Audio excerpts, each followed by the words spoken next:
guys! Welcome back to my YouTube channel. It's me, Rizal Abadinas. For today's video is, ituturo ko po sa inyo kung paano natin ma-resolve yung problema natin na hindi tayo makapag-comment. Lalo na is, kailangan po nating mag-engage kung ikaw ay isang content creator. So, paano nga ba natin ma-resolve yung problem na yon? 24 hours makapag-comment ka na po. So, bago man na ang lahat, please subscribe my channel para imbitado ka po lahat sa mga video ko. So ngayon, huwag na natin tong patagalan. Let's go!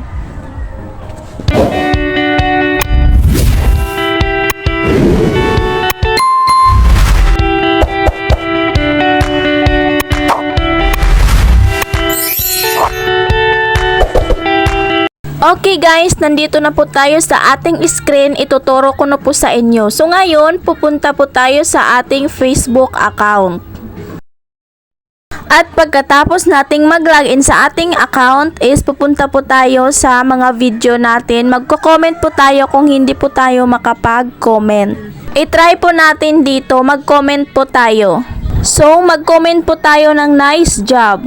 Pagkatapos, i-post po natin kung ano po talagang resulta. Ito po yung resulta niya, na-block po yung comment ninyo. Ito po yung tinatawag na error mga people. So, isa pa, ganito pa rin yung lalabas niya. So, ang gagawin po natin, i-screenshot po yung comment natin nga error. At back muna tayo, pindutin natin yung tatlong line at pupunta po tayo sa ating profile Facebook at i-screenshot po natin to. Dahil kailangan po natin to mamaya. So, pagkatapos nito, back po tayo, pupunta po tayo sa help and support. Pindutin nyo po yan at pupunta po tayo sa report a problem. At pindutin po natin to at maghintay po tayo.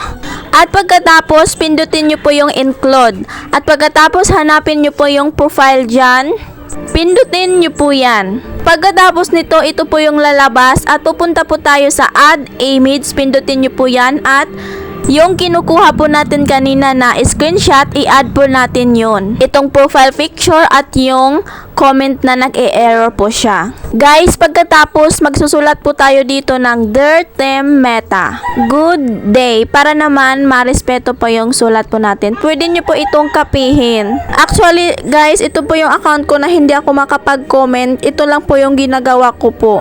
After 24 hours, makapag-comment na po ako. Hindi ko alam kung bakit ganito siya na hindi tayo makapag-comment. So guys, lagyan po natin talaga ng thank you, tapos name po ng account nyo. Pagkatapos, isend nyo po.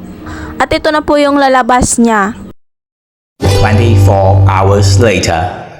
So, after 24 hours, binalikan po natin, pupunta po tayo sa ating Facebook account at saka tingnan po natin, mag-comment po tayo dito kung makakomment na po tayo. Mag-comment po tayo dito ng so yummy and isend po natin. At ito guys, nakapag-comment na po tayo sa wakas. Pagkatapos, itesting po natin dito sa isa. Mag-comment po tayo ng gulay po yun, kaya ito i-comment po natin dito is healthy na gulay. Tapos pagkatapos i-send po natin kung anong lalabas dyan. So ayan, nakapag-comment na po tayo mga ka-people. Yan lang pong gagawin natin kapag hindi tayo makapag-comment. Kailangan talaga nating i-report kapag may problem sa ating Facebook account. At yan lang po. See you next vlog!